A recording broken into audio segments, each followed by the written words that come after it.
Welcome to the Brilliant Board Review Podcast, your trusted source for high-yield board prep, CME, and the latest in clinical medicine.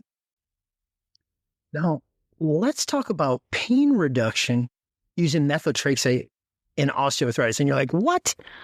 That doesn't make sense. Well, I know your textbook tells you otherwise, but osteoarthritis has an inflammatory component. This has been noted for years. The textbooks haven't caught up.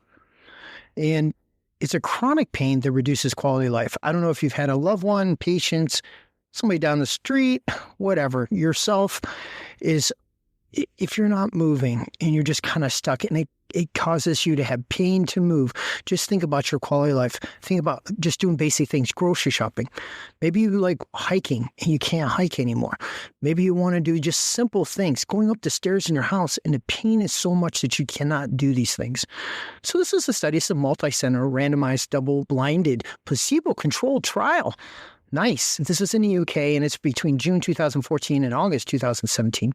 And the patients had to have radiographic osteoarthritis and knee pain within the last 3 months with inadequate knee pain for at least 3 months and inadequate response to current medication.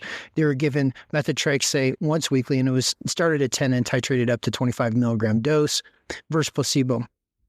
And there was significant reduction in pain in the scores, in the pain scores.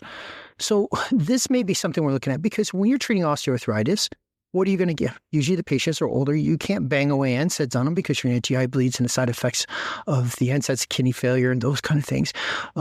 You also, acetaminophen has been proven to be worthless for osteoarthritis. And then what are you going to use? Opioids, and then you have the side effects of opioids. So this may be an answer. Now, methotrexate is not perfect. Remember, this is a chemotherapy medication. In fact, it's one of the first chemotherapy medications.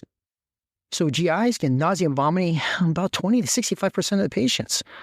Mouth ulcers and sores.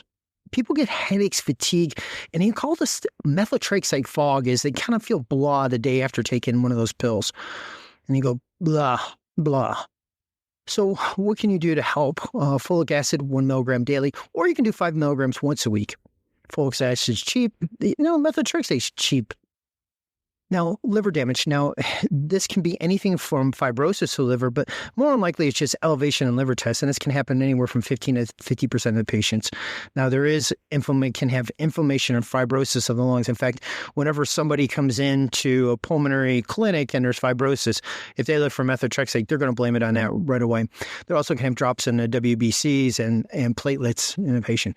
So this is maybe a start to look at of what we can do differently for osteoarthritis, because right now our treatments suck, our medical treatments suck, and getting a knee replacement sometimes is not a viable option in patients because it's a pretty rough surgery to come back from. The orthopods do a great job of putting those knees in. It's the recovery and the risk of clots, both DVTs and PEs, in that recovery process. So there's a lot of things that we need to do to get better at knee osteoarthritis. Maybe this is a start. Thanks for listening. Visit brilliantcourses.com to learn more and claim credits for this educational activity. See you next time.